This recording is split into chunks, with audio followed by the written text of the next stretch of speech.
What about this internet thing? Do you know anything about that? Sure. What the hell is that exactly? Well, it's become a place where people are publishing information. Right. So everybody can have their own homepage. Companies are there, the latest information. It's wild what's going on. You can send electronic mail to people. It is the big new thing. Yeah, but you know, it's easy to criticize something you don't fully understand, which is my position here. Let's make that safe, guys. Pictures up. We like that position. Hey guys, check your cell phones. Make sure everybody's set on vibrate, please. No open walkies on set. Okay, let's do last looks, please. Thank you. Okay, let's get everybody into place. Let's get ready to lock up the doors. Thank you. Lock it up, gang. Here we go. From the top, reading from the Dolly prompter. Settle in, please. Let's roll sound and roll cameras. Roll it. All right, here you go, guys. It's 4 cameras, common mark.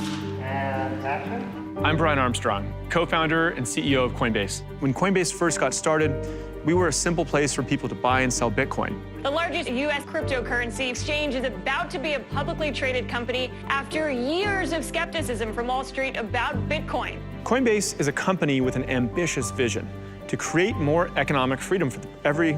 Let's try that one again. Coinbase really helped take cryptocurrency from an internet hobby for coders to a mainstream investment today. I imagined a world where anybody with a smartphone could have access to sound money and financial services, where every payment could be as fast, cheap, and global as sending an email. We're helping make this happen by building the open financial system for the world. That sounded like a question. For the world? For the world! By building the open financial system for the world. Work out.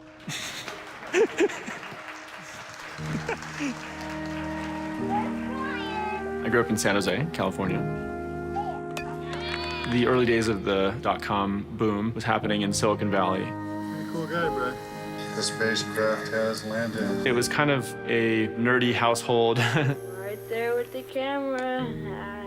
What is your name and how are you related to me? I'm Dave Armstrong, and I'm your dad. My dad was an environmental engineer. Okay, thank you. If you don't know now, it's too late. My mom worked at IBM. She was one of the early women computer programmers. I was really shy as a kid, and I felt like I have these good ideas, but people don't listen to me. Hello, everyone. This is Brian's room. My molecule poster. And my e-coupon. He was very interested in computers, so we shopped around and tried to find a deal on a used one, and we finally got him one that was a pretty good working computer, but it had a German keyboard, so we said, here's your computer, Brian. It's up to you to figure out how to use it. In high school, I built this website, and I remember I went to sleep, and I woke up in the morning, and I checked the stats, and like 1,000 people looked at it while I was sleeping. It's like making a copy of myself, talking to these 1,000 people all over the world. That was like the coolest feeling ever. When I went to college, my roommate and I were trying to think about how to make some extra cash. And I realized if we were to tutor high school students, man, we could make great money. We decided, let's make a web app. It was called University Tutor. I thought getting customers would be the hard part, but the movement of the money was actually the hardest part. Somebody from our bank called us one day, and they're like, what are you guys doing? Why is this money moving in these certain patterns? And, you know, are you aggregating customer funds? And I'm like, I don't know what that means. And it felt like I was actually being treated like a criminal. I was disappointed. I couldn't ever get it to break out and be a real success. So after I graduated college, I ended up selling it. I felt like, what do I want to do with my life? I wanted to put myself out of my comfort zone. So I decided to move to Buenos Aires for a year. Where are you gonna live? Well, I don't know. There's this pension or something. I'll go see if they have a room there. And I mean, it's just sort of really loose, freer than I would have been. One of the things I did notice living in Argentina is that they have this really amazing culture and people there are really proud, but they also have this history of really deep distrust of the government. I got to see what an economy and a culture looked like that had gone through hyperinflation and didn't have a well-run monetary system. I remember these menus I saw at a restaurant. Prices would update due to inflation frequently enough that they had to put new stickers on top instead of printing new menus. One of the things that stuck with me was that they didn't believe that the future could be better. I remember feeling kind of frustrated about that. It felt like, yeah, this is just kind of wrong.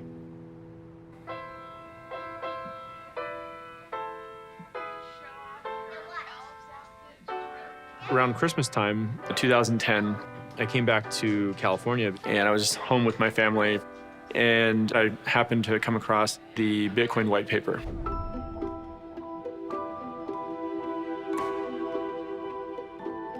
I think it was Christmas dinner, and we were saying, come on down, we got dinner hot on the table, and he was saying, just wait, just wait. It was describing something kind of like the internet that was global and decentralized, that no company or country owned, but instead of for moving information around, like the internet, it was for moving value around. I thought, oh my gosh, this could have an enormous impact on the world. I remember my mother at some point was like, come down and spend time with the family, and I was like, I'm reading this really important thing. I don't know, he didn't come down and talk about it though, dear. No, not because we wouldn't have understood it if he did. After Christmas, I got back on the plane. I started flying back to Buenos Aires. I remember having this sinking feeling in my stomach. Oh my gosh, why am I leaving? I'm going the wrong direction.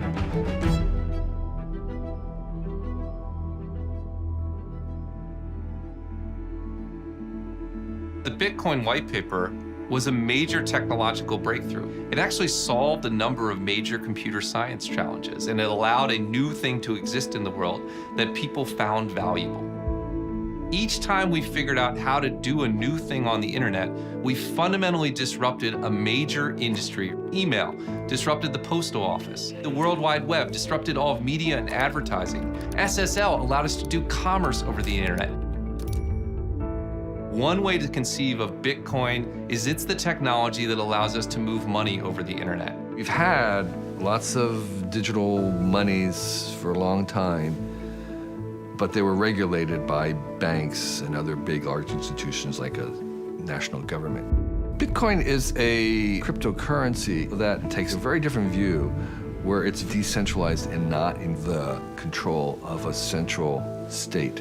Anyone can access and earn and receive, store, and send Bitcoin without asking anyone for permission, no matter where they are in the world. All they need is internet access.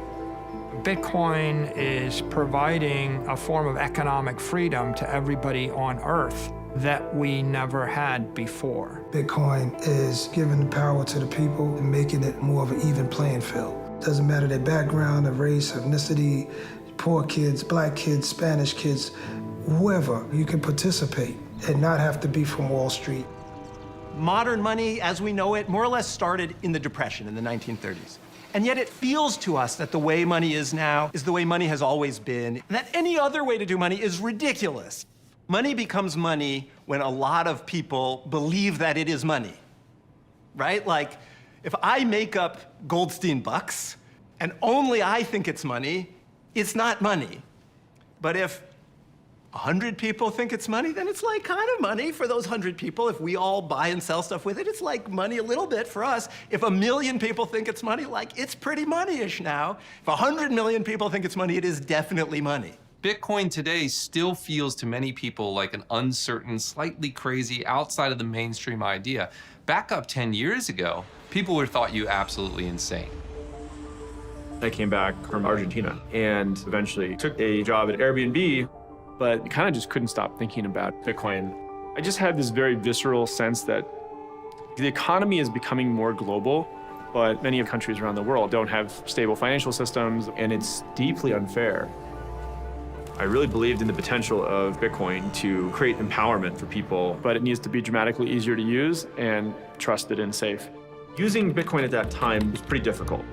If you wanted to buy some, you had to send a wire to one of the only Bitcoin exchanges at that time called Mt. Gox, which was in Japan.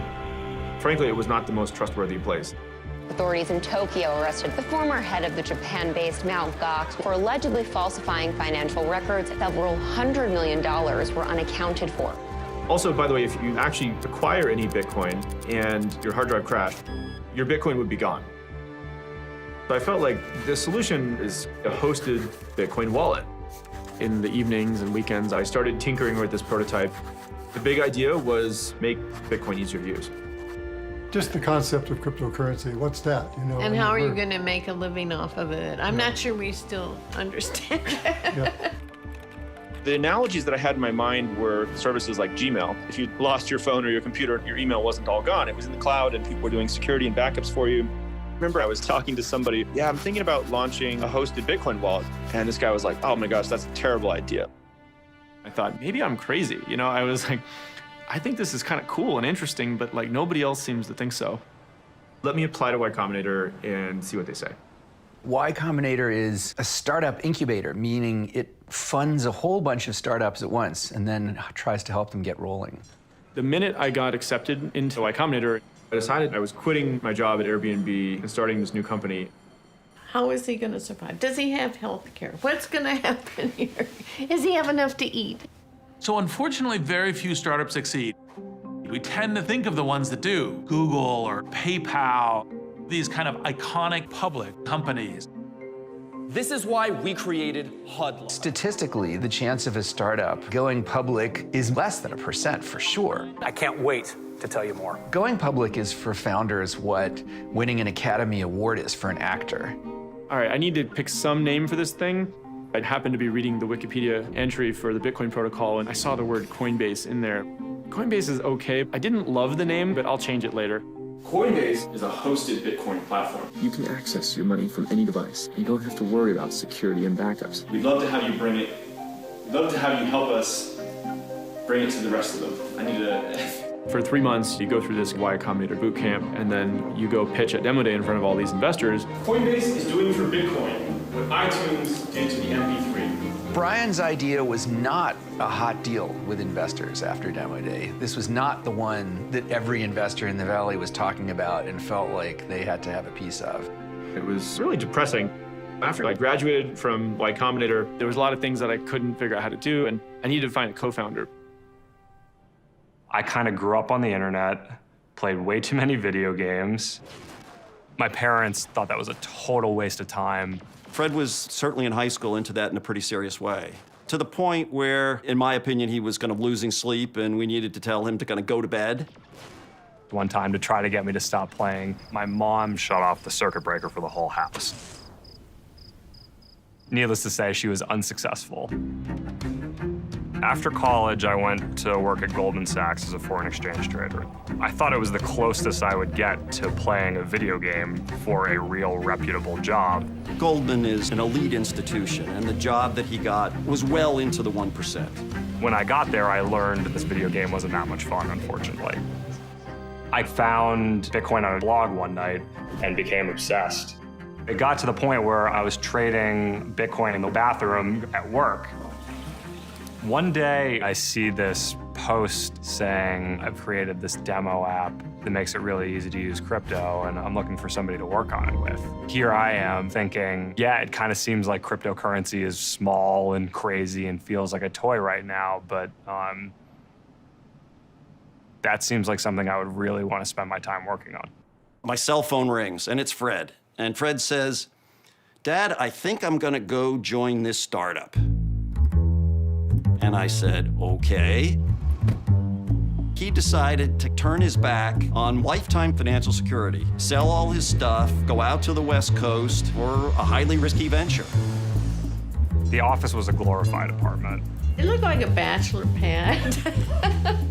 I think It was an old building, and as a matter of fact, about a year or two after they were in there, a piece of the building fell off and hit somebody in the head. It was serious. I forget Inside if they the died building? or not. Outside the building. I mean, it was an old building. We spent all of our waking hours together 6 to 7 days a week, constantly thinking about what can we do to make this better. It became clear that Fred had insane work ethic, and we had very complementary skill sets. I didn't know for sure if it would work out, but there was something special happening. At some level, it almost didn't even feel like work, just because I think we were having so much fun while we were doing it. We both did a bunch of coding and engineering, worked on the product, and then we both did a lot of customer support late at night. It was getting to a place where like our whole day was answering support tickets, and we realized we need to start hiring. I remember I came into their office, and I thought I had a good chat with them. I remember thinking, this guy is really high potential. I reached out to him and asked if he would be willing to consider joining Coinbase. I am just like, unfortunately, I am kind of busy with this thing, but you know, the best of luck with your journey. I was in Washington State working as a lumberjack, but I was paying very close attention to what was happening in the cryptocurrency landscape. And I wanted to see this in the world. So I just emailed jobs at Coinbase and said, I'll do anything. I knew I didn't have any concrete skills other than I knew a lot about Bitcoin, and I was ready to work hard. The team felt like a family. What's special about a startup, right, is that everybody is sort of like sick with you in this shared vision for the future. Felt at the time like we're doing something incredible, but people would sign up for the product and they would never come back and use it. So business wasn't growing, and we were on the verge of running out of money. We did not have product market fit. One of the key attributes of entrepreneurs is being too stupid to know they're going to fail. There's really very few startups that make any sense at the point of startup. Otherwise, that firm would already exist. I called up some people who had signed up to use the app. I was like, what do you think? And they would say, well, I like the product, but I don't really have any Bitcoin, so I didn't have anything to use it for. So that kind of made me think, well, if there was a button to buy Bitcoin in the app, so you had some, would you use that? And they were like, maybe, yeah. We posted online that the feature was live. We went to bed. The next day, a bunch of people used it. And the day after, even more people used it. And the day after, even more. It goes from pushing a boulder up a hill every day to the boulder's rolling downhill and you're chasing it as fast as you can. We were being inundated with customer support inquiries. The website was periodically going offline. We had all kinds of hackers trying to break into the site. From 8 p.m. until 2 a.m. was Brian's uninterrupted moment to actually build the website. We developed this system where interrupt me if it is some kind of emergency, but we had to define emergency. I would run up to him with a Post-it note and I would write red alert and hold it up for him while he was still working. I think it was like the number of digits of money we would lose if this wasn't fixed in the next hour. Our bank was like calling us every day. We're probably gonna turn off your bank account if you don't get some more money in your account. And at that moment, we rushed out to raise the Series A. The Series A is where a venture capital firm will place a bold bet on the company saying, hey, we think this has a chance of being $1 billion+ company. So in late 2012, I got an email from Paul Graham. It said, hey, Fred, we're ready to do the Series A in Coinbase. Can I introduce you to Brian and Fred? We were so burned out and sleep deprived, we didn't really have a slide deck or anything. And we basically said, here's our revenue graph. We're using our working capital to fund this, and we're gonna run out of money in the next 2 weeks. Do you want to invest? In the super early days, crypto company founders were either scam artists or they were almost like religious zealots. I meet Brian and he explains to me, I'm a former security engineer at Airbnb. I know how to secure crypto assets, will comply with the regulations, and he just seemed pragmatic. All right, we're uncapping the champagne, just getting ready. What are we celebrating? We're celebrating the fact that earlier this morning, we checked our bank account and it happened to have $5 million more in it than it did last night. That is accurate.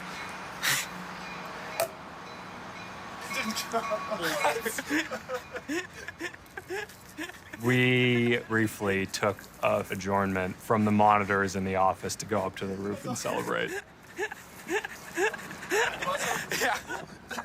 Kind of popped it and we kind of drank it and mostly just spilled a lot of champagne everywhere. Cheers, cheers, boys. But I remember it was maybe 2 minutes and then it was like, all right, we got shit to do. Today we're talking about Bitcoin and we're talking to the founder and CEO of Coinbase. Coinbase is Brian Armstrong, co-founder of Coinbase. Fred Airsam. I'm really excited tonight to share with you a little bit about Coinbase. Okay, what is Bitcoin? What is Bitcoin? A digital currency without the need for a central bank. What is a Bitcoin? Yes. The same thing email has done for communication, Bitcoin is doing for money. It's quicker. It works everywhere in the world. You don't buy Bitcoin.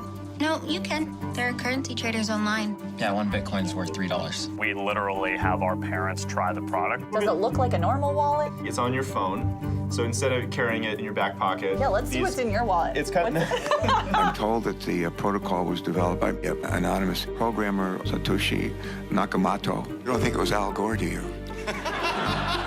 Bitcoin's big day. The cryptocurrencies hit the $1,000 value mark. It was pretty remarkable. The traffic on the site would grow tenfold in a matter of a month or two. It felt like all hands on deck just to keep everything running, and we had to scale really fast. We hired a ton of people. We almost 3x'd in headcount. You announced the launch of the first U.S.-based Bitcoin exchange. I think we're now the largest exchange in the U.S. by volume. High five. Thank you. Nice. And it's like nothing that I've ever experienced. You feel like you're at the center of the universe, you know? The price of Bitcoin went through $11,000. I could care less what Bitcoin trades for, how it trades, why it trades, who trades it. If you're stupid enough to buy it, you'll pay the price for it one day. Crypto is out there, and it's not going away. But the question is, can we take the same technology behind Bitcoin and can we use it for more than just money? That's basically what Ethereum is. When Ethereum first came out, Fred came to me and was like, this actually is a big deal.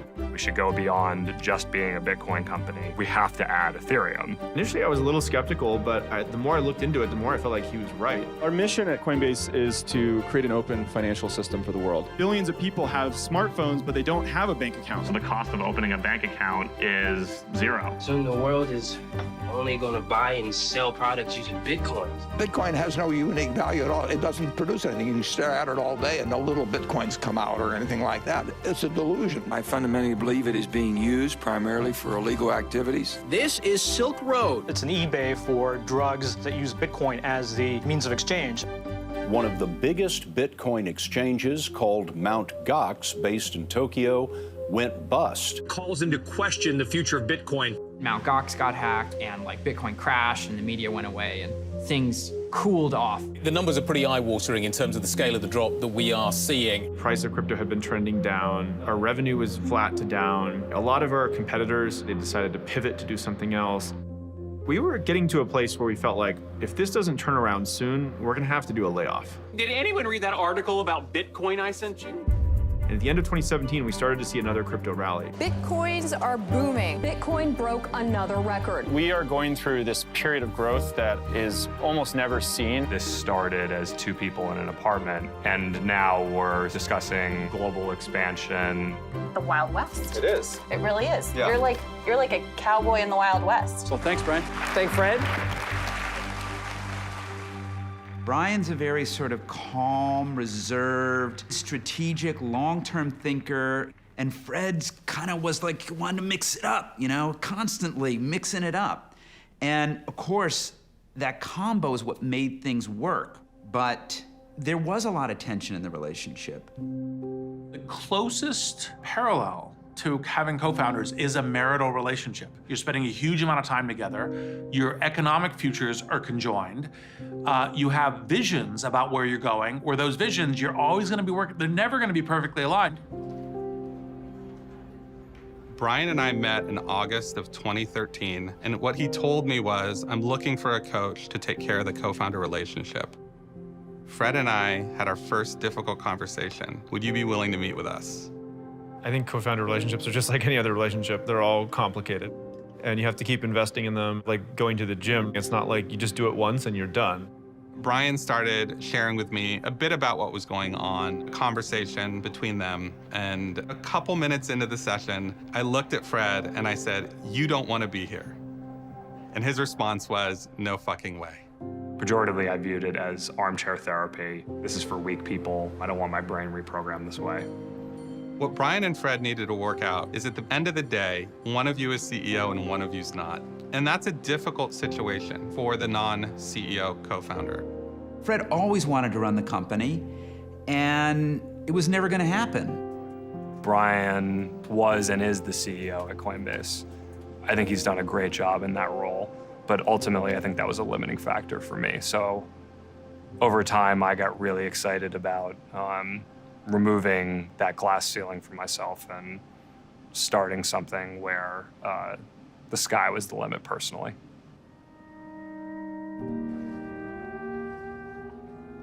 Fred, he's kind of a natural leader, and he wasn't gonna be the CEO of Coinbase. I didn't want to step down as CEO, and I was really sad to lose him because Fred and I are kind of like brothers. Brian's one of my closest friends in the world. Of course, it's emotional, but I look back on that and think we handled it pretty well.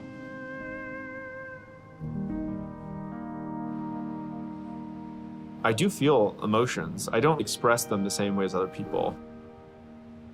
You know, I probably have Asperger's, like somewhere on the spectrum. When I left Coinbase, I took some time off. I thought it was really important to explore all the different potential ideas I could try and adventure into next. On to Bitcoin now. The cryptocurrency kicked off the new year by tumbling. It's down 50% from the record set just about a month ago. Bitcoin is going to collapse because Bitcoin itself has no value. It's going to come caving in. It's almost a guarantee.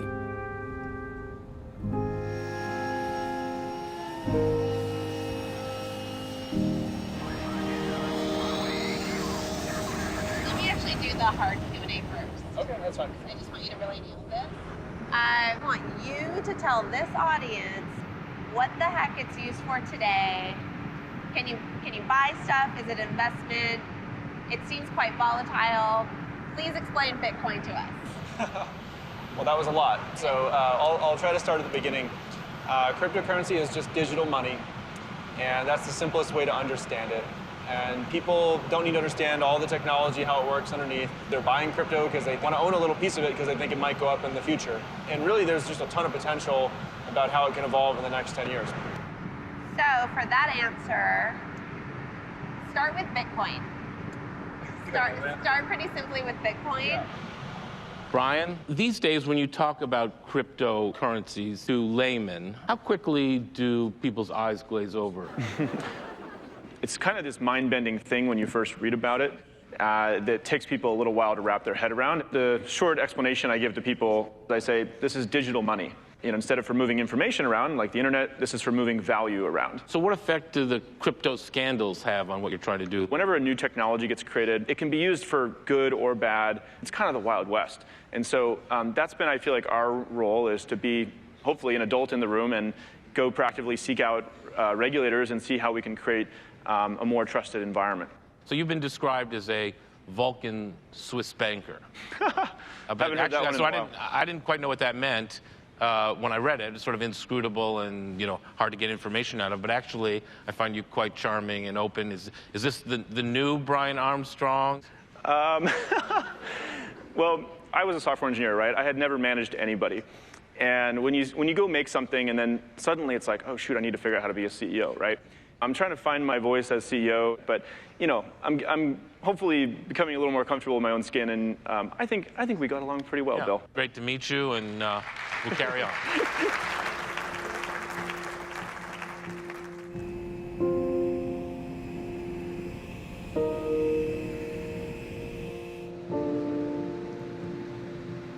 Part of me actually really doesn't like the idea of being a public figure because I feel like it's so risky. People treat you weird in weird ways, and you could slip up and say the wrong thing and just be the angry mob will come after you. I've been getting all this advice. It's like, well, crypto needs a face of the industry. Maybe you can be it. And it's like, I'm like reluctantly trying it out. We'll see how it goes.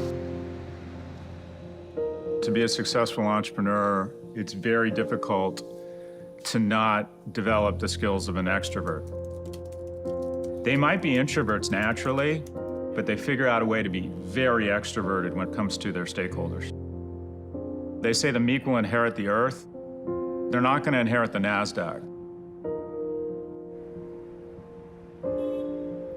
I remember seeing other CEOs, and I would always be so impressed. I was like, man, they're so confident, and that doesn't look anything like me. While Fred was at the company, a lot of the decisions were made. Just Fred and I would get in a room, hash out all the options, choose the least bad one, and move forward. When he left, I was feeling a little overwhelmed running the whole thing. You can feel like your identity is wrapped up in this thing, and so if it fails, I've failed. Now I'm questioning, it's like, what does it even mean for me to build something? I'm not writing the code anymore. I haven't written code in 5 years. Do you enjoy it? What do you love? Forgetting everything that is today. Yeah. That you've done already in your life. What did you love doing? I like just coming up with an idea for something and going and making it exist in the world. We live in an extroverted world. Most introverts feel like they don't fit in because of that. Introverts now, I think, are forming a majority of tech leaders in Silicon Valley because, of course, most tech leaders are themselves world-class programmers, And you don't become a world-class programmer unless you start young and spend a fairly significant amount of time on the machine, which means not interacting with other humans. The elephant in the room is that you don't love to manage people, and my prediction, therefore, is that you're not good at it. Now I'd like you to go. I want you to go Cro-Magnon, whether you think you're Cro-Magnon or not.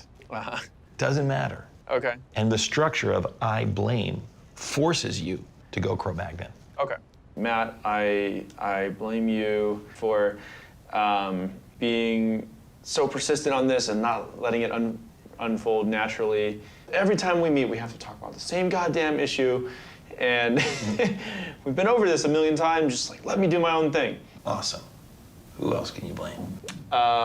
Yeah, I blame myself too for trying to hold on to this thing that I'm not great at and isn't raising my energy. Are you willing to sort of see how these are crazy thoughts, you blaming yourself and you blaming other people? Yeah. That no one's a villain here. They're Yeah. all just people that are trying to do their best. Yeah. Right on. Awesome.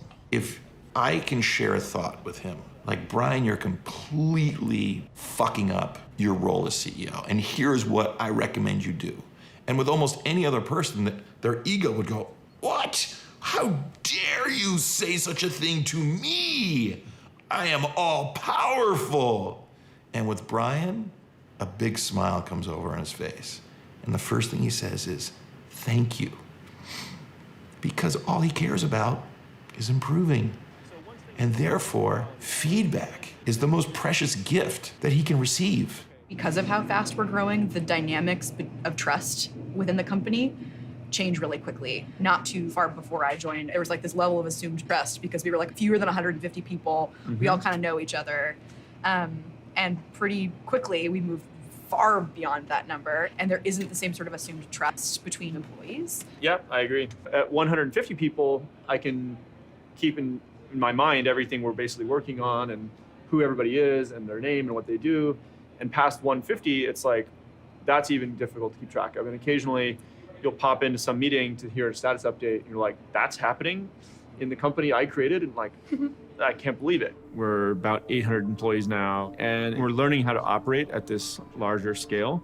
You're never gonna retain great talent if you don't treat them with respect and give them opportunities for growth. And also, top people, they don't wanna come work at companies unless they have some mission or purpose that's bigger than just making money. Looking at the event object and just printing out everything that it has, it feels like I could be building the infrastructure for the future of the financial industry. Democratizing money is a huge deal. So as soon as I read the Bitcoin white paper, I was immediately like, yes, I have to do this. I work on key storage, but it's all designed so like, especially I can't take the key. I mean, I like to think of myself as like a blue collar engineer. I'm here less about like speculating on cryptos and more because there's cool problems to work on. A lot of the people in crypto grew up during the 2008 financial crisis. I grew up seeing my neighborhoods be decimated by foreclosures and family members losing their houses and jobs. So I don't trust banks. A bank is a testament to a belief system. You trust that the bank will take care of your cash, but you also trust in the overall financial system that it represents. And in so many towns and villages and cities, the major buildings for a long time were banks and churches. The idea of the bank was to be the place that protected your money. And everything about the architecture was intended to make you feel that your money was safe. The banks made that impressive architecture in part because it's this psychological game of like making people feel like they can trust them. And so, you know, if you have the impressive columns and like, oh, look, you know, this is like the Acropolis. Come on, like this bank is totally gonna last 2,000 years. Well, let me just try to paint a picture of what a bank would look like if it were decentralized, because a bank is a centralized thing. They have your account balance, their power over you, and everyone derives from their exclusive access to those account balances.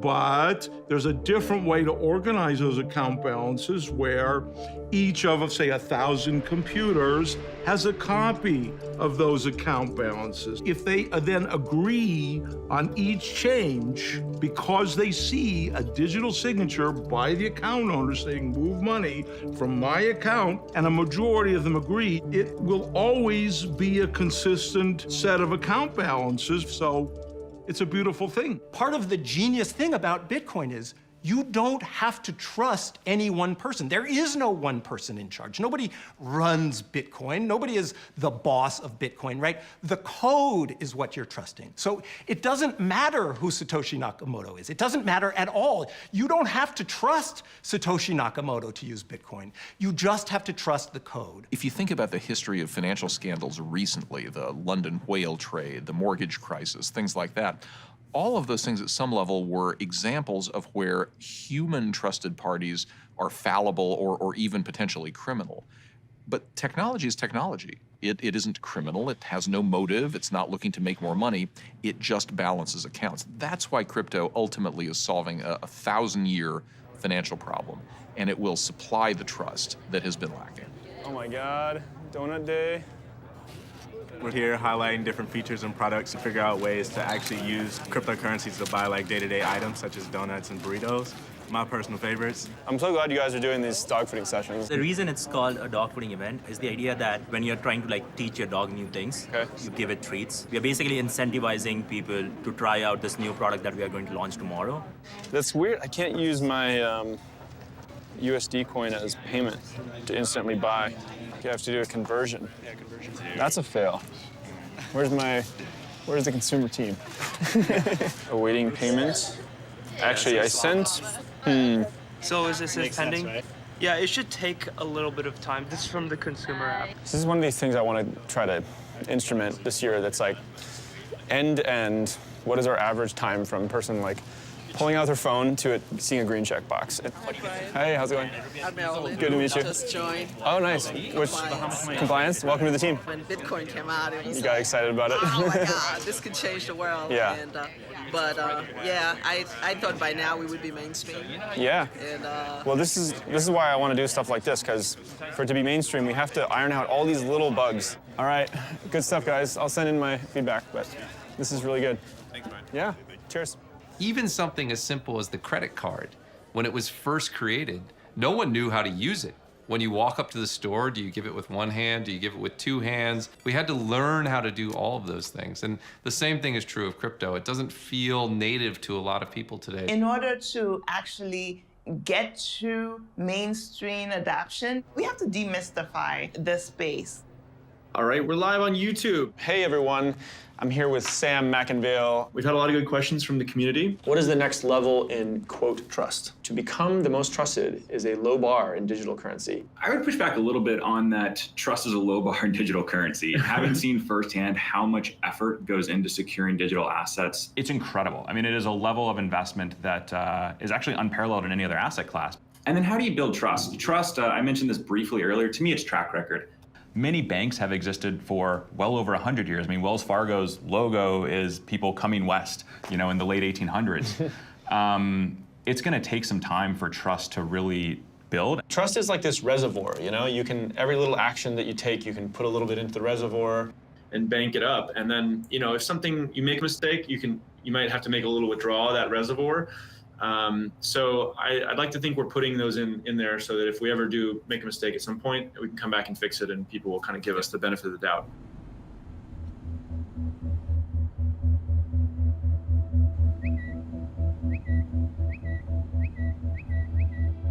People are mad.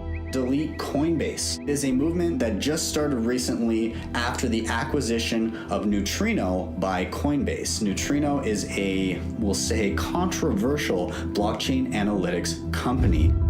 Coinbase acquired Neutrino, which was a group of people from Hacking Team, which was an organization that used to work for dictators to hunt down dissidents. Hacking Team are responsible for selling spyware to oppressive governments. I have to talk to you about Hacking Team. It's I know it's a tough one, and you've taken a lot of I think well deserved criticism for this one. That's definitely an area where we made a mistake. We went out and did some diligence on the team, but most of our diligence was around the technology itself. What we failed to do was the diligence that was kind of more around our values and our culture and that kind of thing. And so when we did make the acquisition, we started to see a lot of noise online about people saying, hey, do you know who you just acquired? While we looked hard at the technology and the security of the Neutrino product, we did not properly evaluate everything from the perspective of our mission and our values as a crypto company. We took some time to dig further into this, and together with the Neutrino team have come to an agreement. Those who previously worked at Hacking Team will transition out of Coinbase. If your due diligence fails on this, how are people meant to trust you with the privacy related to their purchase of Bitcoin? Yeah, there's really no excuse I can give you. So all I can tell you is that we make mistakes as well. And a lot of building a company is like trying to learn from the mistakes and just get better over time. If you don't have the ability to be beamed in the face and then get up and, blood spewing everywhere, get back to the plate and try and swing harder, you're not meant to be an entrepreneur. All right, sorry I'm late. It's easier to consume content when it's in sort of a template, So I was almost imagining we could get this down to 3 slides. I mean, I'm gonna be nitpicky here, but let's just kill all the placeholder text. That'd be my default solution. I think sometime next week you should see a new version ship that'll be much more stable. This is really cool. I'm glad that we're doing such extensive user testing. It's like if we're actually gonna get 100 million people or a billion people using this thing, it's like, it's gotta be way simpler. Absolutely. Yeah.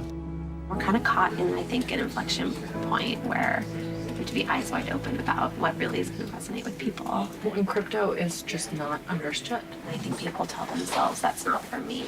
A few things need to happen for Bitcoin to become more mainstream. We need to drive real-world utility of Bitcoin because today people are speculating on the eventual uses of it. And like, this is going to be, the future of the entire internet economy, or it's going to be useless. And they oscillate between irrational exuberance and despair. Cryptocurrencies went on a wild ride today, wiping out recent gains. Bitcoin has now plummeted about 60%, falling below $6,000 and trading right around an 8-month low. And this You have to understand, whenever crypto has like a cold moment, you have to see my phone. People are telling me their lives are over. I'm like, guys, the key to crypto is that every time we have a crash, the ceiling raises a little more every time.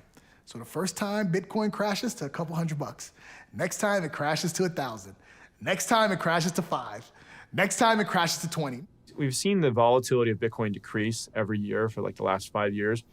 And it's now less volatile than some fiat currencies. From my commerce experience, this is how commerce kind of works, right? It works on spikes. You have some users coming, and then you do a big sale event, and it spikes. And then it settles in a next kind of higher baseline, and then it spikes again, and it spikes again. Kind of like similar, probably, hopefully, like crypto. I'm trying to always hire people who are better than me at each of their disciplines. Our chief product officer, Surajit, who just joined, was at Google previously, and then at Flipkart. He helped both of those companies grow to the next level. When I joined Coinbase, people were like, every few years we have these bull runs in crypto, and then everything breaks because we just cannot estimate how much demand will come to our platform. So I thought, okay, let's create a project to prepare for this bull run scenario. And we have to do it now when there is no bull run. And what could be a good name for that project? Pamplona is this city in Spain where they have these bull runs every year. And suddenly clicked Project Pamplona. The next bull run in crypto happens and our systems start failing. The opposite happens. Your baseline shifts downward. That's a big risk for us. There will be glitches, and you have to prepare for the glitches. It's like how NASA, for example, sends that rover in Mars. They will have ways to fix those failures or glitches remotely. They have backup systems and so forth. That's how we always think about it. When I look back at early days of Google, there was always this thinking that we are building a company that comes once in a lifetime. I see a similar ambition and possibilities, and I think that possibility exists not just for Coinbase, for the entire crypto industry. Of the 90% of people who have heard of cryptocurrency, I'd say half have probably just heard it in passing and know that it's some kind of new crazy internet money thing. And then I think there's a small minority who start to have a glimpse of the larger picture, which is crypto will be the biggest force in driving quality of life across the board. Crypto has the highest likelihood of being helpful in places where something is broken: governance, financial institutions, social bonds. There are over 2 billion smartphones out there, and far fewer than that bank accounts. And now with this technology, you can effectively have a bank account on your phone. And that may not be interesting to, an American or Western European, but it's very interesting to someone living under hyperinflation like a Venezuelan. Their money's depreciating by about 50% a month. The money is becoming worthless. Fundamentally, we just want to see if we can help people with this. But one of our ancillary goals or secondary goals is, can we actually spark crypto economies in the world? Because that would probably bring more economic freedom. Bitcoin is a revolutionary human rights tool. We're talking about this tremendous opportunity for all these people to be their own bank. They can actually control their own value, their time and energy that they put into their wages. They can custody into something that can't be taken from them. Cryptocurrency is the first time you can have an electronic transaction that is censorship resistant. Violence sent a wave of anger. In Belarus, we saw pro-democracy protests. Police were detaining thousands of people. We saw protesters cut off from financial services in their country. This nonprofit was able to then raise $3 million in Bitcoin in order to support people who'd lost their jobs in the Belarusian government or elsewhere because they were protesting for democracy. What happened here has deeply unsettled Nigerians. And in Nigeria, we saw protests against police violence where people cut off from the banking system were able to live and be supported because of Bitcoin. Despite the corruption in that country, there's this balance between freedom and state control, and certainly cryptocurrency in general and Bitcoin in particular makes you think about that.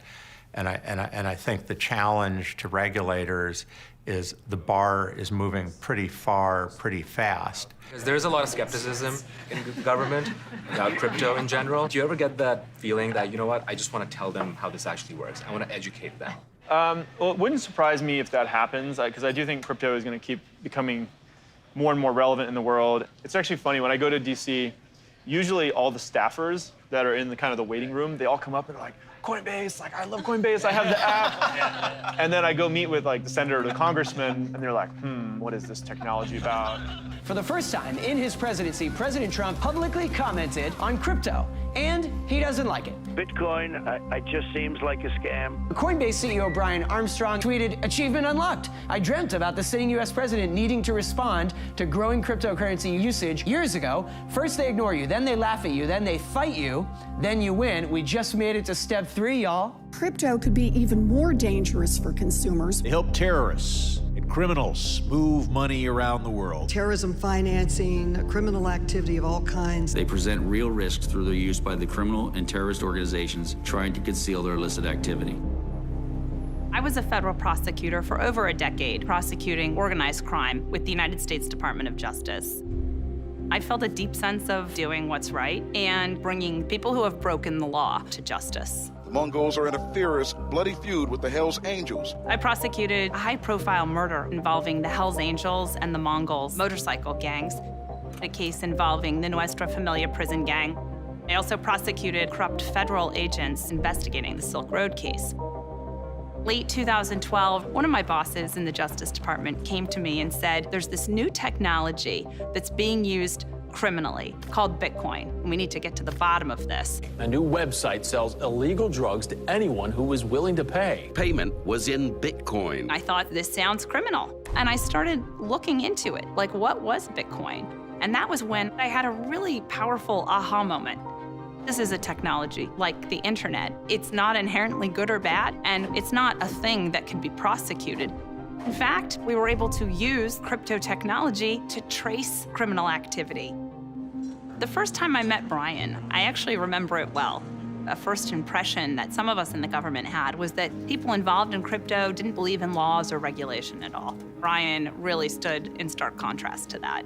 The main transaction where we see funds leaving the fraudster account, this goes actually to a Coinbase customer. Our job is to assist law enforcement and other agencies around the world help catch bad guys. The interesting thing about crypto is we can see everything. If we were bank investigators, it'd be like following every bill that has left a bank and gone around the world. We've got really good tools. We've got a great relationship with law enforcement. Our primary goal is we want to be able to protect our customers. My dad was an Air Force officer. We moved around a lot, and I was always kind of the new kid in class, and I was bullied a little bit in school. After I became bigger than most bullies, then I was able to kind of help some of the other kids that were being bullied. It gave me some compassion for people who have been victimized online. It's our job to gain their trust and know that we're doing the right thing with this technology. We are responsible for safeguarding the financial well-being of, at this point, 30 million people around the world. You can think about cybersecurity as chess. You made a great opening move, the attacker made their move, but what's next? How far ahead are you thinking? Getting security right is foundationally critical for the future of cryptocurrency. I think it's natural that it takes a while for there to be infrastructure and an ecosystem of tools built up around a foundational new technology.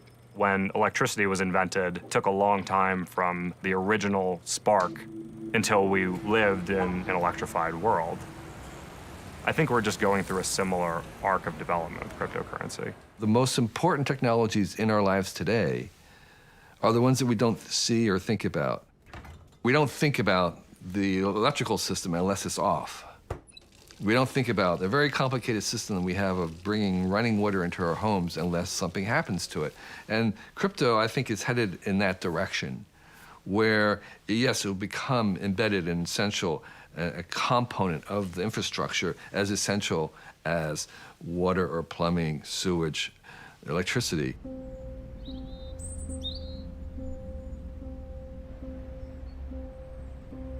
A shelter-in-place order for some 7 million people in the city by the Bay. They are expected to stay home, all in hopes, of course, of stopping the spread of COVID-19.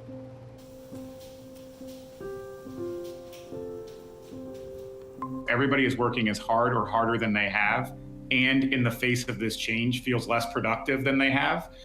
This may be just me out of touch or something. Like, I mean, I don't have kids, so let's put that aside for a minute, people with kids at home. I mean, I feel like I'm just as productive at home in the last week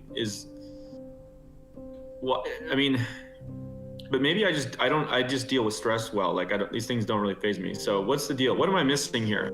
Someone was like literally in an alley today because their partner needed their one living room for the call and they don't have a bedroom. I think it's also about the like emotional burden that people have adjusting to like what's going on in the world. I mean, Brian, the way I would think about it, if I can just be really candid, is I suspect you have the single best setup in the whole company, right? Like, you're a single guy, you have a high speed thing, you're well prepared, there's nobody in the room. Like, I have a good setup, I'm good, but like, I think we need to think of ourselves as in the vast minority and that everybody else is facing a greater tax than we are. Yep, totally fair. Once the COVID stuff is over, some percentage of the company is going to want to come back to the offices. Other people seem to be more productive at home. So we'll have to see what employees want to do and where they feel most productive. The virus is continuing to spread. Growing fears the virus could tip economies into recessions. 6.6 million people filed for unemployment over the last week. And the question now is, when are the jobs going to come back? March of 2020. Much to my horror, I was watching the entire economy shut down while Wall Street had the biggest rally in a decade. The monetary response of the central banks was to expand the money supply and take the interest rates to zero. The result of this was a quick V-shaped recovery on Wall Street while we had a L-shaped recovery on Main Street. You know, if you had $1 billion invested in Wall Street assets, you were going to make 25% this year doing nothing. And if you worked 25% harder on Main Street, you were going to get nothing. And it struck me that money was broken, right? The economy was broken. The problem that everybody faces, every company, every individual, is how do I store my money without having it dwindle away? So what is this Bitcoin thing? I went down that rabbit hole, I started researching it, and I came to the conclusion that Bitcoin represents an instrument of economic empowerment. It becomes the solution to billions of people's problems. It becomes the solution to 100 million companies' problems. And it becomes a solution to every investor's store of value dilemma. Michael Saylor says Bitcoin is the safe bet after moving his firm's cash to crypto. His company MicroStrategy has bought more than $1 billion worth. What's critical for the human race is to keep upgrading its technology. And Bitcoin represents a material upgrade to monetary technology.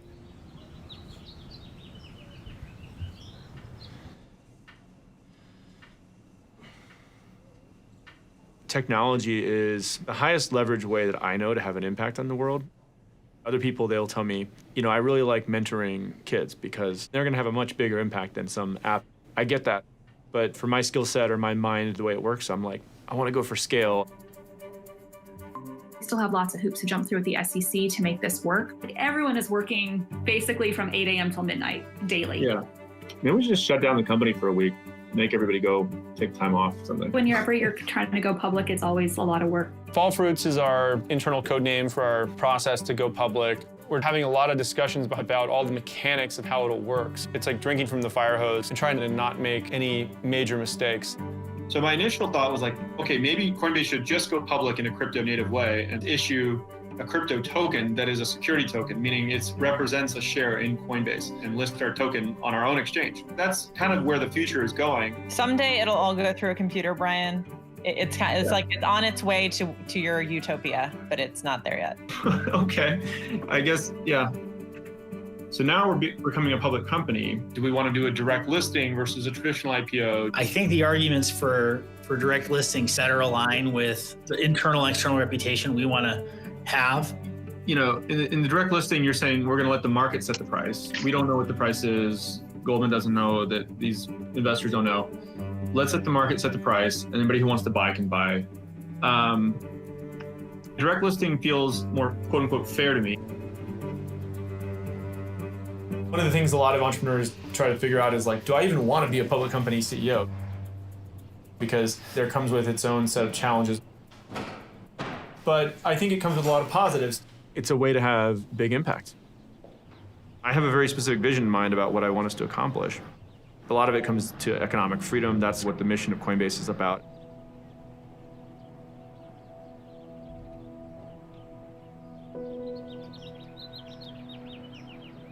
It was a painful night in Minneapolis and a day of difficult questions about the death of George Floyd. According to new reports, in a company town hall, an employee asked Brian Armstrong a question about Black Lives Matter and whether he supports that movement, and he declined to answer that question. And there was actually a small employee walkout as a result. Part of leadership EQ is knowing that there's certain events that basically you have to say something. There are people who are really affected by this, and they're reading into your actions. I'm kind of like a believer in Black Lives Matter, the movement, right? But I don't want employees to have an expectation that the company should be a mouthpiece for their own personal views. So it was our Q3 all hands where we're going over what's been going on. And I think Brian was like pretty emotional while presenting it too. When I look back on the walkout that happened, I know a lot of you were disappointed in me as a leader in terms of my lack of response in that moment, or just not leading in the way that you wanted. And I get that. And, I'm not going to get everything perfect. The mission is what we all came here to do. It's kind of the thing that unites us. It wouldn't be fair to kind of jump into another topic or another cause in the world that we didn't all come here to join. I feel passionate that I want the workplace to be a refuge from the division that's out there in the world. Some people feel like, you have red and blue states, there need to be red and blue companies or something like that. And I reject the extreme positions on either side there. I feel like there's an opportunity to create a place that's welcoming for all people. Brian Armstrong wants his employees to know that they are in the cryptocurrency business, not the business of social activism. Armstrong says Coinbase, quote, won't debate causes or political candidates internally and will not engage in things unrelated to their core mission, offering about 4 to 6 months of severance if they decide to quit because of that new policy. So when Brian made that statement, I was like, oh, he's gonna get crushed for this. Brian Armstrong essentially said, you either shut up or get out. That notion is actually anti-Bitcoin, right? We talked about the democratization of Bitcoin, right? It wasn't intended to create a space where we censor people. Brian Armstrong's memo basically said, we want to be mission-driven. Clearly, the company is having an internal crisis. People are still really connecting this back to BLM. It has nothing to do with BLM specifically. It's about an alignment in our culture about where we're going to spend our time and energy. What they are really caring about and they want to know is that, does the exec team care about them as humans? And they specifically expect this empathy from Brian. I mean, hopefully we all do that with people on our teams, and we just check in on how are you doing, right? That's what it means to like care about somebody. There's part of me when I hear that, I'm like, that's not really what was happening here. It's not just that. People pinned us on the spot about whether we were going to make an external commitment to this political movement. Leadership is hard, and I think for Brian, an innovator who wants to build, wants to focus, but also leaders have to create spaces for people to talk about things that happened outside of the company. So you have to have all of these considerations that have nothing to do with the business, but it's about the welfare of your workforce. I do believe that people deserve to have their voice heard. And I would never make that decision that Brian did. But my company, we're a small shop. When there's 15 people in a room and a few of us disagree, compared to 500, it's different. But I understand why he did it, because there are too many variables, like, in the world to think that you're gonna be able to have that kind of open dialogue in an office setting and things are gonna be, no, it's chaos, war. It's gonna be Twitter in your office. When I was leaving, I do think I felt some anger that his position is what made me want to leave, but he did what he needed to shape his company the way he saw best fit. You've said that companies shouldn't get involved in these issues. Can you explain? You know, I think every company should really pick something big that they want to try to solve in the world. And for us, that's economic freedom. And it's important to have everybody aligned and rowing in the same direction to really go tackle something that big and ambitious.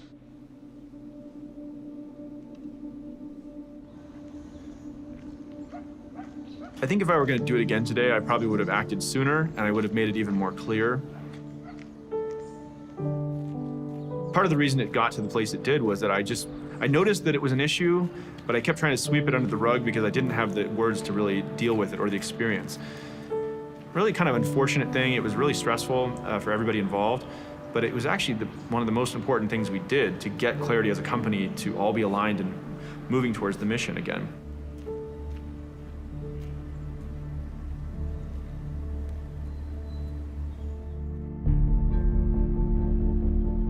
So the cryptocurrency boosters argue that crypto is the yellow brick road to a faster, cheaper, and safer financial system that works for everyone, not just for the biggest banks.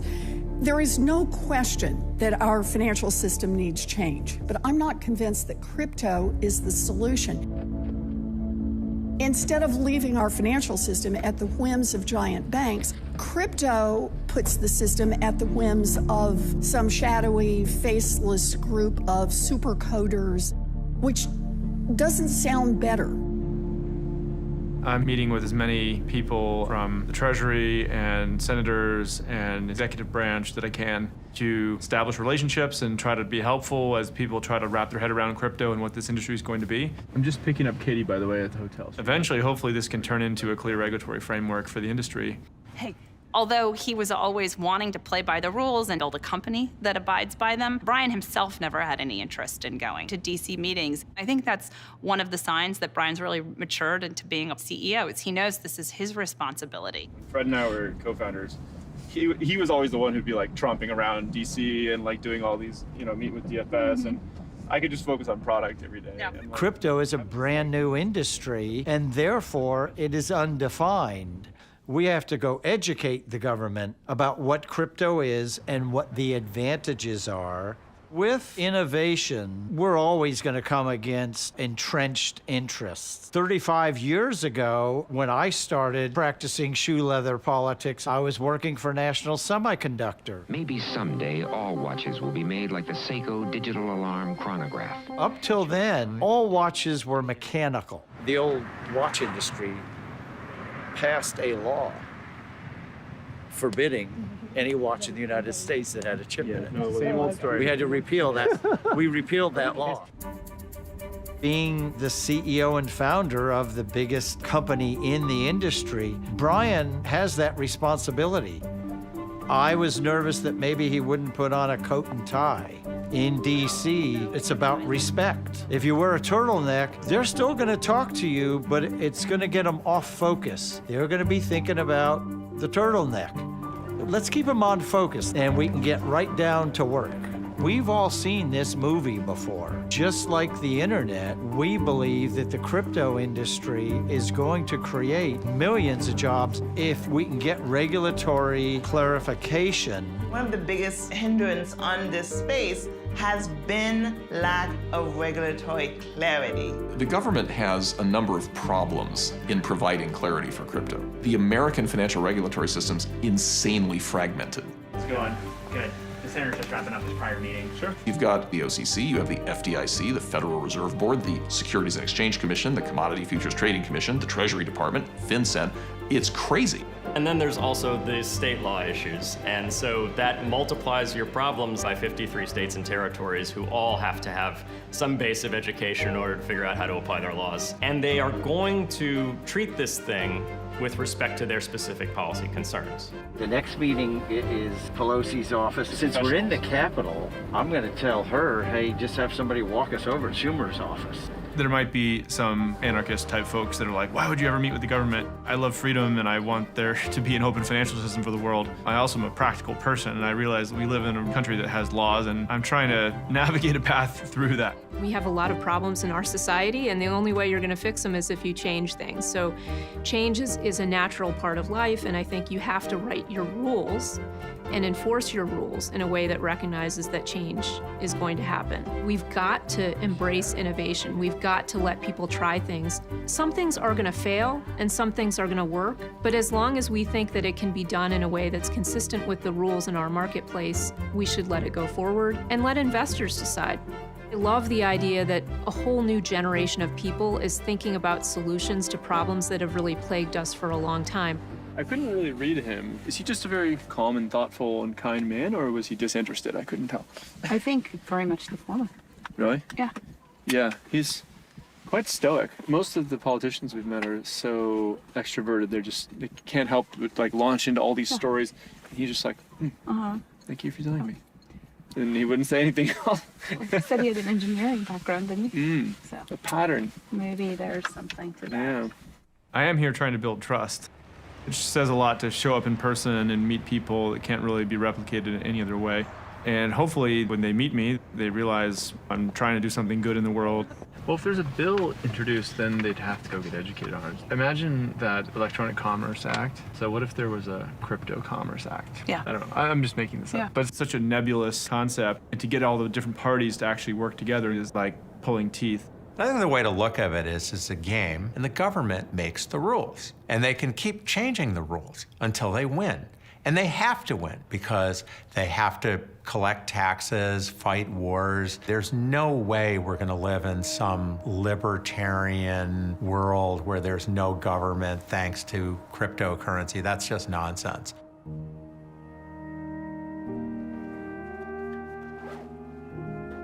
Crypto is just like any new technology, like the internet. Are some bad people going to try to use it? Yes, but the vast majority of people in the world are good. So with appropriate controls and protections and regulations, you can mitigate the risk. But 99% of the people in the world are good. Let's let them use the new technology. That's what propels the world forward and creates jobs and improves human quality of life and everything. I don't wear a suit too often for work, but I'm coming to DC. When in Rome, I guess wear the suit. Seems to help. If you let people keep the upsides of their success, you get economic growth, which benefits everybody. I think it has all these positive downstream effects in society, whether that's health metrics like infant mortality or around education or how well the environment is protected or the income of the poorest people. Apparently, it positively correlates with like happiness in society and less war. So I think that's what cryptocurrency can actually enable. Ready to go.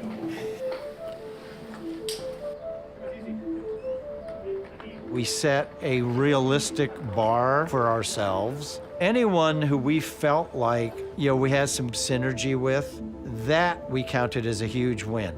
Hi, this is Brian Armstrong from Coinbase. I got a note that Senator Schumer wanted to connect real quick. Because that meant we can go back to that person and continue the conversation. Hello, Senator Schumer.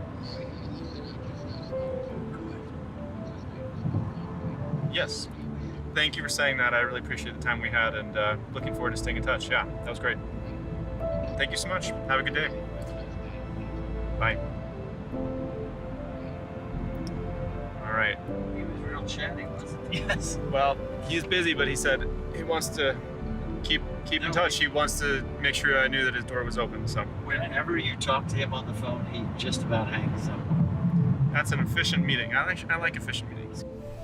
A lot of these people we're meeting with, they're very optimistic and they're going to get it done, but it could take many, many years. So in the meantime, we just got to keep building.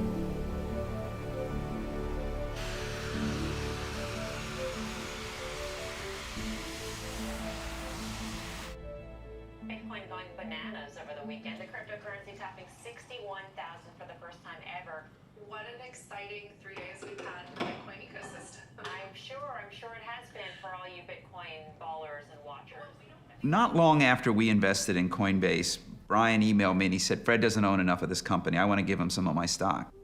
He's brought enormous value to what we're doing, and I just really feel like he needs to own more, and I'm gonna give him some of my stock. Could you advise me how to do it? And ultimately, it happened. That never happens. Like, never does somebody come and say, my co-founder doesn't own enough, I'm giving them more. Like, it's always the opposite. I can't believe how much I gave my co-founder. They're not carrying their weight, I want to get rid of them. Fred demonstrated his value to Brian, and Brian matched it with generosity. That's a big part of what binds them together. Boom, headshot. Come on, there's lots of other people in the field. I didn't know. Shoot other people. Fair, but sure. We went through building this company together, which was an incredibly challenging and formative experience. And it was really critical to have a true friendship. Your girlfriend posted a picture of a kitten that needs fostering, and now my girlfriend wants to adopt it. How does this work? The other way around. What do you mean? Turn it upside down. There are a number of reasons why we work together really well that also make for a really great friendship.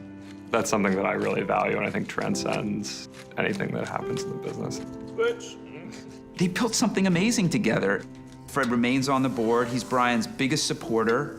I have a very fun job now on the board at Coinbase. I just get to lob fruit and rotten vegetables at Brian and occasionally pitch in my crazy crypto futuristic ideas for the business.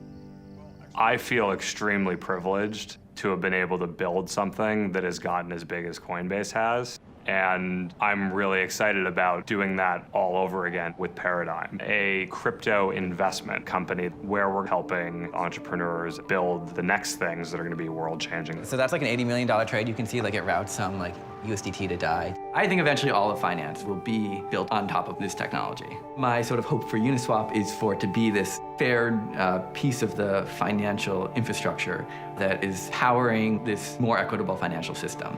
The word cryptocurrency implies that crypto is just about currency, when actually crypto itself is about much more. I feel like this is basically giving people Goldman Sachs level trading tools in an interface that anybody can use. We're at the early stages of a digital financial renaissance, and I think it's really exciting to see what this could mean. Could we make finance more inclusive? Could we make finance much more innovative? There's definitely like a perception of crypto as anarchists. When you actually learn about the community, a lot of the people have very reasonable beliefs, and they usually kind of relate to wanting to make a better world. As society and civilization become more complex, more and more of the things that we do depend on large groups of people's ability to cooperate with each other. The social layer of any technology is something that's more important today than it was 100 years ago, and it's definitely going to be even more important 50 years in the future. If you actually step back and look at where we are in literally like history, this is a significant moment. If you actually want to do some shit and you're not satisfied with the way things are currently, Crypto is offering this promise to affect real change for so many people around the world. All of us ultimately want to change the world. We want to create value in the world, and we all feel that this technology might be the fastest way of achieving the vision that we have for the future.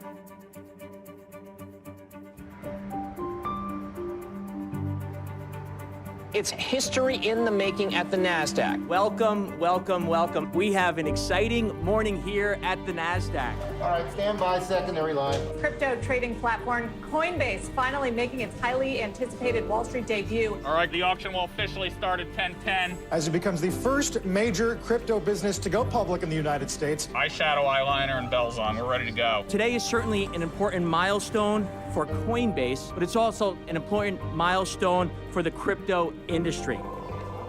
If you want to give them an early look, and this will change because like a lot of stuff goes into the book right around the time the auction starts, but right now it's looking $320. Hey, Benny. But I'm just touching base.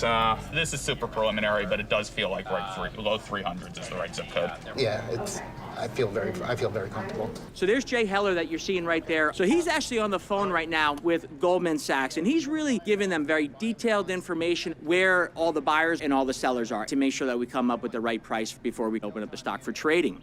So look, the auction will start and the lights will turn on at 10:10, and things will change in the few seconds leading up to that, but right now the auction clears at $310 on 1.6 million shares. All the buying that we're seeing is retail right now. That'll change. Institutions don't want to show their hands early before the auction starts. And the goal here is to open the stock at the right price and as stable a price as possible. Not open it quickly. Most important trading event in Coinbase's life. You're going to get it right, but I hope you all wore comfortable shoes because this will take a while. Sounds good. Thanks for the update. So I'm going to go back to work. You should treat everything that you hear on here as confidential. All right, Coinbase, first update. Demand's been building all morning on the NASDAQ auction. The auction will officially start. I woke up with fucking jet fuel in my legs. I went for a run this morning and just like crushed. You're a better man than me getting up that early on today. Going for a run. I just woke up and came to check in on the live stream. I'm not that much of an early riser. Hopefully it all plays out according to plan. All right. Cool, man. All right, well, I guess I'll see you on the interwebs. Yep. See you on the live stream. All right, there, man. Alrighty, bye. All right, the Coinbase NASDAQ auction is going to start in 2 minutes at 10:10. There is no more fun day on the trading floor. Everyone gives me a fist bump and says, "Game day, Benny," and it is game day. All right, here we go. There's the opening bell, guys. They're doing this countdowns of 21 seconds, symbolizing the 21 million Bitcoin that can be mined. Right now, we're coming up with what's called an indicative price based off of the supply and the demand. 1.5 million shares of retail demand came in the last second before the auction started, and so the first look in Coinbase is $340 on 3 million shares. Coinbase first look $340 on 3 million. That was a bigger uptick in demand than I would have expected. Wow. I love Coinbase. Kramer's on CNBC, so that'll be some more upward pressure here. 350 on 4 million. Tick, tick, tick. Current look 350 on 5.2 million. Hello. I'm going to work with you on audio and video. Is there a way you or somebody can tilt the camera down a little bit for me for framing? Yeah, let me try putting it down just a tiny bit. Or it's the new world of TV. How's that looking? Thank you, sir. 5, 4, 3, 2, 1. Good morning. Thank you, everybody, for joining us on Coinbase's big public listing day. Brian, could you tell us how you came up with the idea for Coinbase? Yeah, sure. So it was 2010, and I was home for the holidays at my parents' house, and I happened to read the Bitcoin white paper written by Satoshi Nakamoto.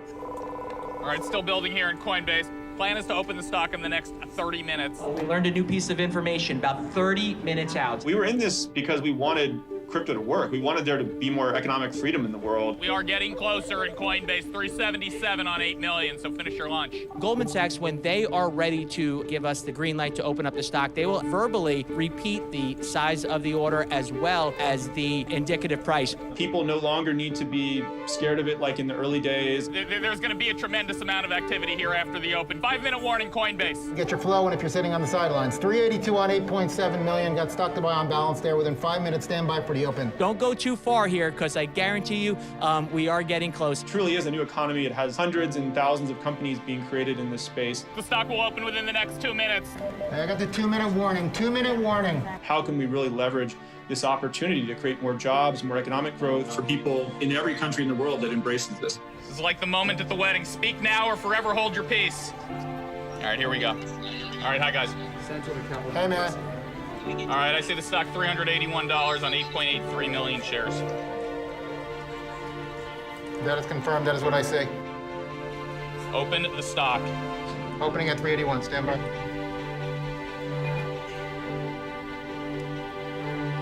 All right, there's nothing cryptic about this. The first public block of stock in the blockchain. The Coinbase Genesis trade is 8.8 million shares at $381. That's a notional of nearly $3.5 billion. The largest opening trade in NASDAQ history. I think the second largest trade in exchange history. Let's go, Coinbase! We're open at 381. All right, ladies and gentlemen, we officially opened up the stock at $381 on 8.8 million shares. It is a historic moment for cryptocurrency. The IPO is really the start of the next phase of adoption and the future of the digital economy. Welcome to the NASDAQ family. And I should mention, we are live, and I can prove that we're live, which is that Coinbase stock is now listed and trading. So congratulations. Oh man, it's kind of an overwhelming moment. There's so many things happening, so many emotions, and I mean, the biggest thing I just want to say is that this is entirely a group effort. Like the customers that helped us get here, all the employees. It's a really rare group of people who saw this trend early, made a bet on it, came together, and I think it helped us get to where we are today. This is not the end, this is the beginning. We all have a lot of... If you think about the way the internet changed from like 95 to 2005, I mean, from getting your AOL CD in the post mail to having an iPhone in your pocket, I mean, that's what we're about to go through. It's not a once in a decade thing, it's a once in the history of the human race thing. I think that we'll see some of the promise, the early promise, of this industry really blossoming into something that affects people's daily lives in what I hope is a positive way. Cryptography has created something very exciting to highlight its true power, and now it's gifted us the opportunity to do something to make the world a better place, and this is the time to do it. How's it going? I'm doing all right. I slept a little bit last night, not much the night before. On the day Coinbase went public, I briefly stepped out to give my dad a call. I feel like my conversations with my dad are pretty consistent. Yeah, that's funny. He definitely makes sure that I remain grounded, and I very much appreciate that about him. We had been talking about this for so long. I knew this was going to happen at some point. It was a bit like dropping your child off on the first day of college. You know, if things go right, there's a high probability 4 years later they're going to graduate. Okay, love you. When I talked to Fred, I had several different kind of feelings running through my body. I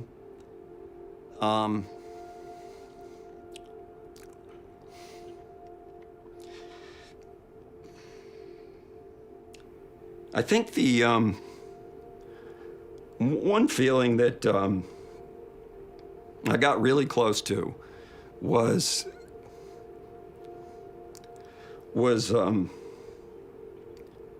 wishing my dad could have seen it.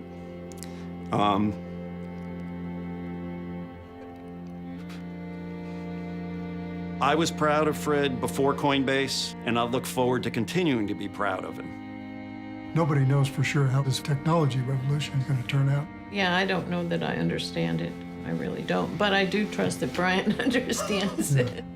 We're really proud of what he has done, not so much as a company, which the company is amazing. I mean, we keep watching it and saying, you know, but it's just, he's still the kind, generous, thoughtful person that we grew up with, too. So we're proud of him for both of those things. I've never really been good at celebrating things. I just like building things. I'm always thinking like, all right, what's next? What's next? What's next? On IPO day, I had a mix of emotions. This is As everyone was focusing on the valuation and the financial outcome, I sent both Brian and Fred a text. And that text simply said, while everybody's celebrating, the thing that I'm most proud of is that you two are still best friends.